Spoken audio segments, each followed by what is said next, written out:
And I feel like that's the larger message that needs to be communicated. Because if we all develop that sense of being our brother's keeper, we will make sure that the laws that are being enacted benefit everyone. We will make sure that policies that are put in place benefit everyone. This is Chunk.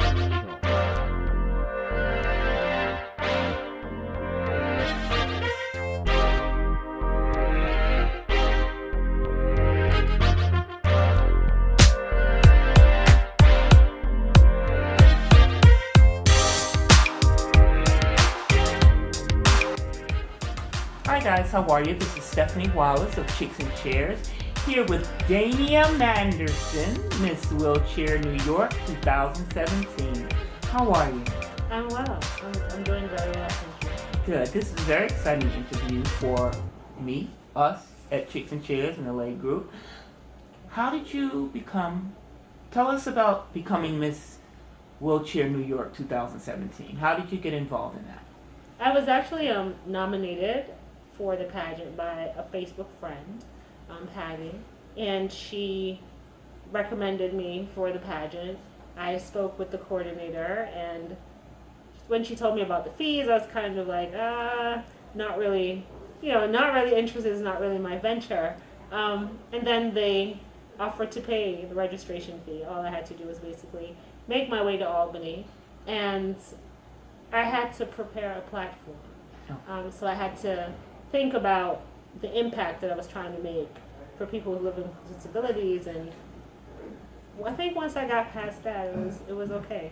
Okay, and so what is your platform? My platform is access to accessible housing and also access to quality home care services. Those are two of the things that I primarily struggle with. I've been trying to find a house for purchase for about 2 years, and that's been a difficult process.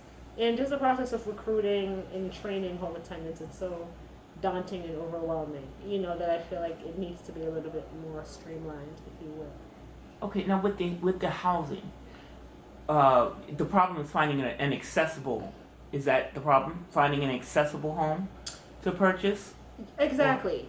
Finding a home that you don't have to turn around and do $100,000 worth of modifications on. Which you might as well build from scratch. Which you might as well build from scratch. And then my experience recently, I found a contractor who was supposed to buy a house that's basically foreclosed and do the modifications, and I would be purchasing a custom home from him. That was supposed to be done in September. It's still not done. I'm currently in the process of taking him to court because he has my deposit. It's my money and I need it now! It's my money and I need it now! And it's just, I think it's just always a climate of people trying to take advantage. Oh. Because they feel as if either you're not able to defend yourself or you're not knowledgeable enough to understand how to advocate for yourself. So I feel like there needs to be a lot more access to housing. Yes. Just recently, I think last Friday here, there was a civics meeting, and the topic was affordable housing, Mm-hmm. For people with disabilities. And one of the things that came up is that even with the amount of affordable housing, supposed, and I do put up air quotes when I say affordable housing, that they have available, it doesn't apply to people with disabilities because a lot of us are on fixed incomes. And we totally cannot afford affordable housing. So it's like affordable for who? But for me, it's been a little bit different. Right. I've actually applied to a lot of the homes on the HUD website that are supposed to be accessible. My thing is, I make too much money. Mm-hmm. I don't fall within, the income guidelines. Right. So I'm like, but if there are no other places that are available, why don't you just let me have a place and maybe charge me above market value or whatever the case may be. So it's almost like there's no middle ground. Right. You're either going to be living in the projects, which is fine, or I just don't know what the options really are. So that's a large part of the struggle. And you said your other platform was finding quality home care, personal care. I have a permanent disability, and I'm dependent on home attendants for just life services. And that's very difficult. Finding people who are able to meet your needs, people who care enough to actually do a good job, people who are skilled enough to take care of you, trustworthy people. It's very difficult when you're not with a traditional agency. I'm with Concepts of Independence, so you have to do all the legwork yourself.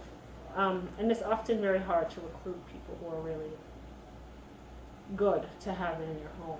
Okay, now with I'm also with Concepts. So with Concepts, that one of the great things is that you can hire people that you trust. You know, and it gives you a lot of flexibility. But in that same thing is as far as the training part.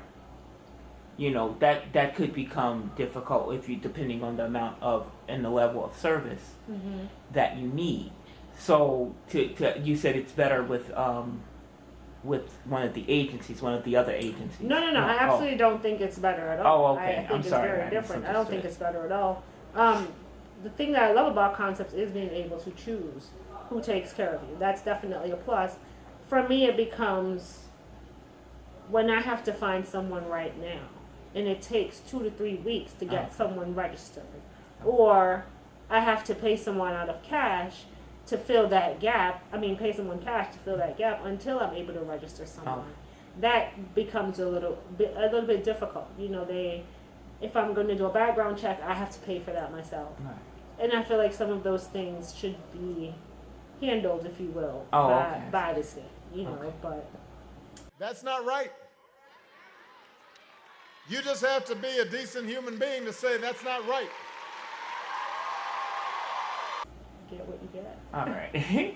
And I understand also that you are a New York City school teacher. I am a public school educator. Okay. I've been doing that for 12 and a half years. Okay. Okay, we had started a conversation before the interview, and we just decided to hold it. Okay. About entering into the school system and being a person with a disability in a wheelchair, an obvious disability.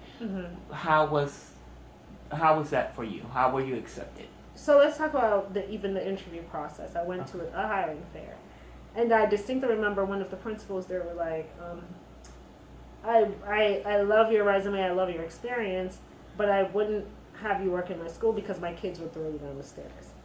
And wow. It's kind of like I felt like that was a bit of a narrow-minded response to someone who's looking for a job. But then I met my other AP, Mr. Natal, I think he was really impressed by my drive, and he took a chance. Okay. He took a chance, and he was very good at accommodating me, making sure that I had the things that I needed in the classroom. But I think children they're really good at showing love. Oh.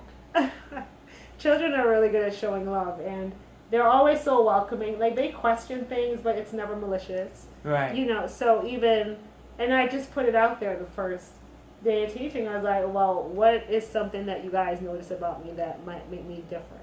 Just kind of open up the conversation, because it's always hard for someone to just ask a question like that. But if you open up yourself and say, well, let's talk about it. It's okay to talk about it. And I tend to start all my school years that way. Okay. You know, I'm very clear with them. I use a wheelchair. I have a disability. I might need you to put charts up in the classroom. I might need you to put copies away, hand out papers. And they absolutely love that stuff, because it gives them a sense of purpose. Right. And so how do you manage in the classroom with, having to, with all that you have to do, putting up lessons and aims and do nows and all this stuff? How do you manage all that? In today's day and age, there are a lot of things that I can utilize to help me with that. I don't have to write on a board. Okay. Because I'm thinking back in the old, I know. the old chalkboard days and the dust of your erasers. No, all my chalkboards are now bulletin boards. I don't even use a whiteboard. Well, I have a whiteboard, but I use a projectile device. So I type up what a teacher would normally put on a board, and I just project it. So the kids will basically take their notes and their information from there. And the students are really good about I'm super organized. So Oh. let's start with that. A large part of my job, I think, requires organization and very thoughtful planning. So I just make sure that if there are copies that I need, I'm not going to wait for the last minute because Right. I'm not capable of running around like the average teacher to get it done. So I have to be a lot more mindful of how I'm planning ahead, and that is, I think that helps a lot. The children being willing to distribute papers, collect papers, organize papers. Those things, they get me through my day. I would not be able to teach without my students. Right. Okay. That's good. That's good. And that whole sense of purpose thing. Now, do your children ever get, as in a regular classroom, do they ever get rowdy? Do they ever get, Yeah. are they more, because they have a sense of purpose in your classroom, because they have jobs to do, and that the classroom runs with them, Mhm. and because of them also. Do you find that they're more settled than I'm a very strict disciplinarian, Okay. but I also understand that they are children. So of course they get rowdy. Of course they have the days when they come up from gym or they come up from lunch and they're just being such pains, right? They don't want to sit down because they have all that energy, but again, they're children. And if they actually just settled for me, I'd be like, something is wrong. They're just natural, organic children, and I think I get a lot of respect because over time they see that I value them. Right. So I get their respect, but they do get rowdy, they do get, testy, and you just too much movement all the time. Mm-hmm. But overall, again, I don't ever feel like it's malicious. Oh. I don't think it's directed at me. I feel like it's Just children them being children. children being children, 8th graders being 8th graders. Now, do you think that having this experience of having a teacher with a disability, do you think that helps them going forth in life and dealing with people with disabilities, gives them a new respect, having dealt with you for a whole school year, perhaps gives them a... I think it broadens their perspective about the potential of anyone, because it's not just, oh, I have a teacher in a wheelchair. It's like I have a teacher in a wheelchair who does all of these things. Like I have an 11-year-old. I've been married. I'm doing Miss Wheelchair New York, and I think it just motivates them a little bit more, and they know they can't give me an excuse. Right. The fact that they're not able to say, oh, because my mom wasn't. No, I don't want to hear that. So I think it broadens their perspective, but it also shows them that they can rise above whatever it is that they're struggling with also. That they can achieve despite things. And I think that's one of the things that I really appreciate about my job, is that I get to touch every year tons and tons of children. Even the ones that I don't teach are always in my room. Hi, Ms. Manager. I'm like, can you go to class? Because they just, I don't know, I can't say what it is. It would be very presumptuous of me to say what it is, but we love each other. Oh, that's good. That's good. That's good. And I think it's just wonderful for your colleagues, for your children to see you doing what you do and the way you do it. And because I always say, we do what you do. We just do it differently. Just do it differently. We just do it differently. That's all.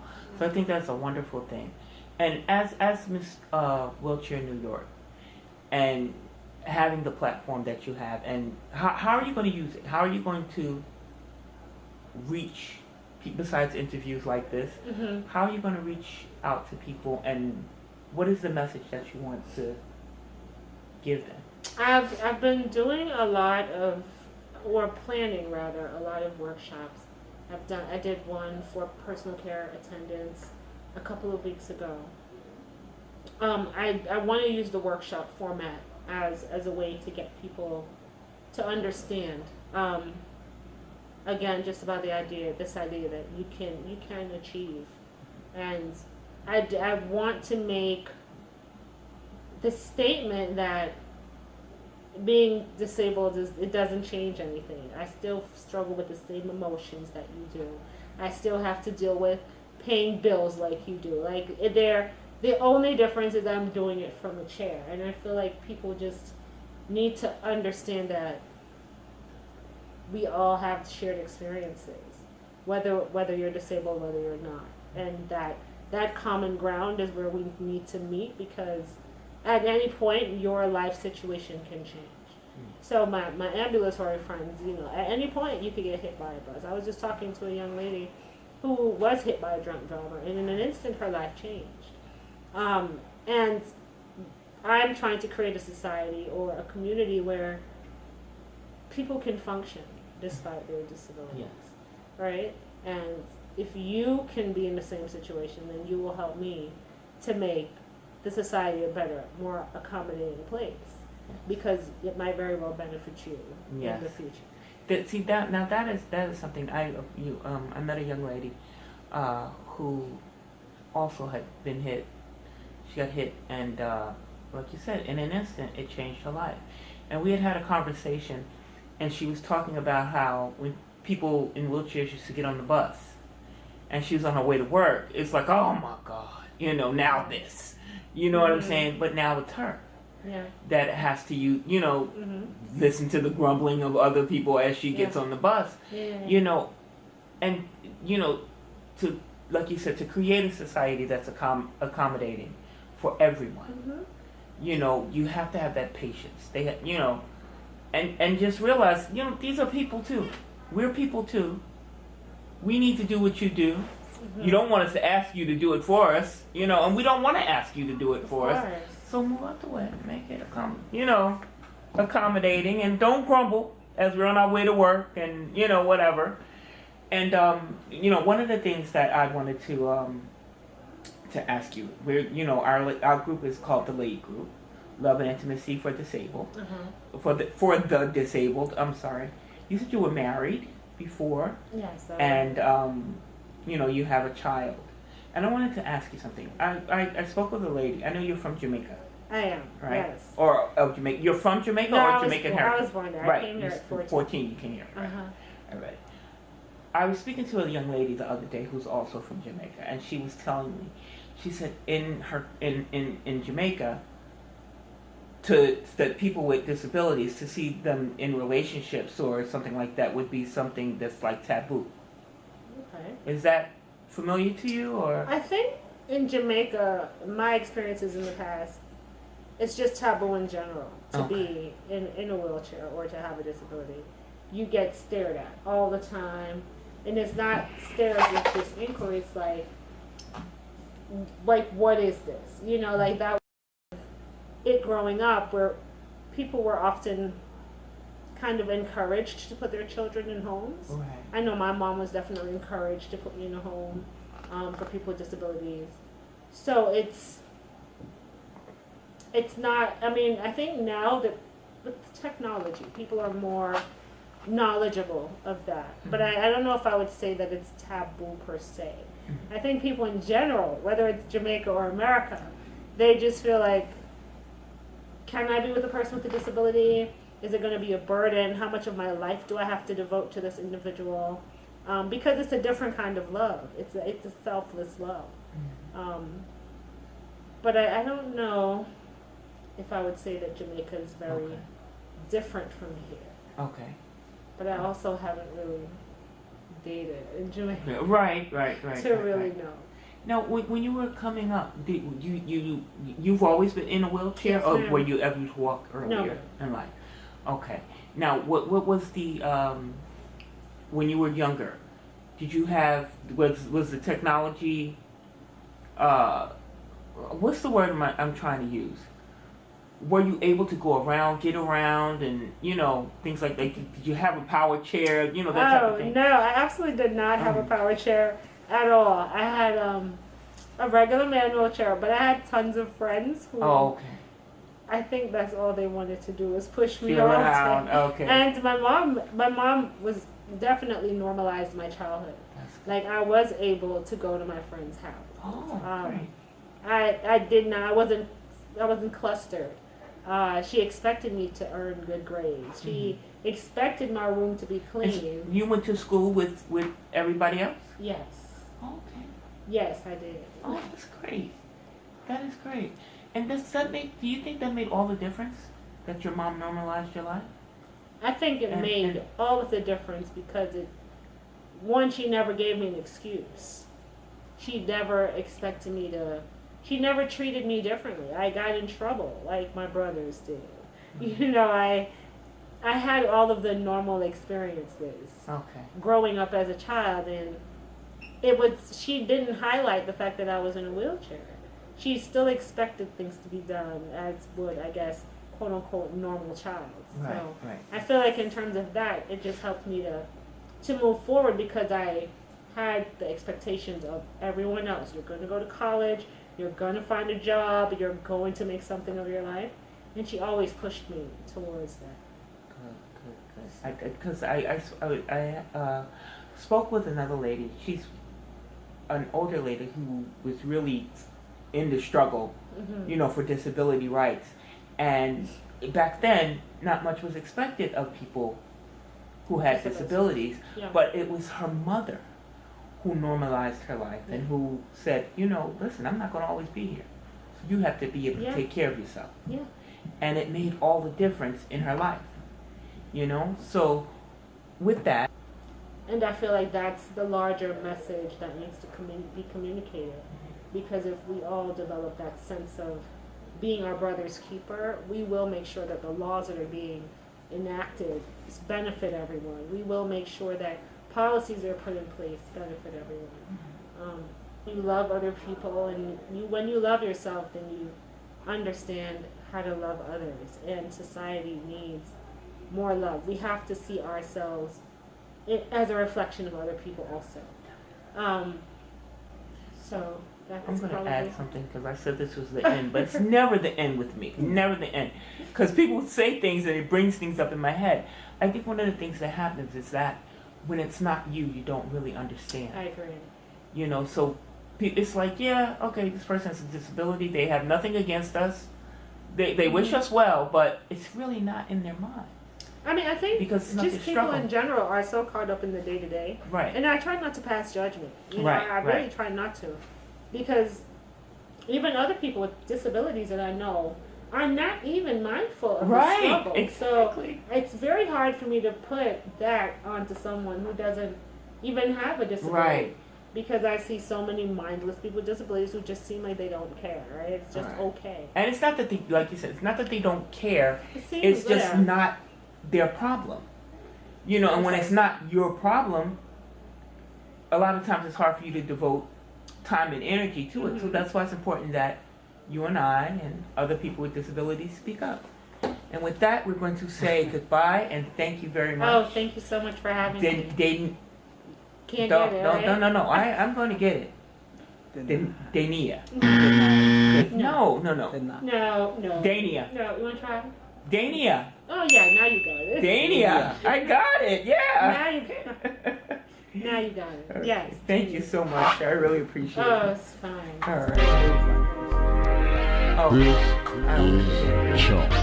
don't forget to like, comment, and subscribe to Chicks in Chairs. And don't forget our brother channel, Men on the Move.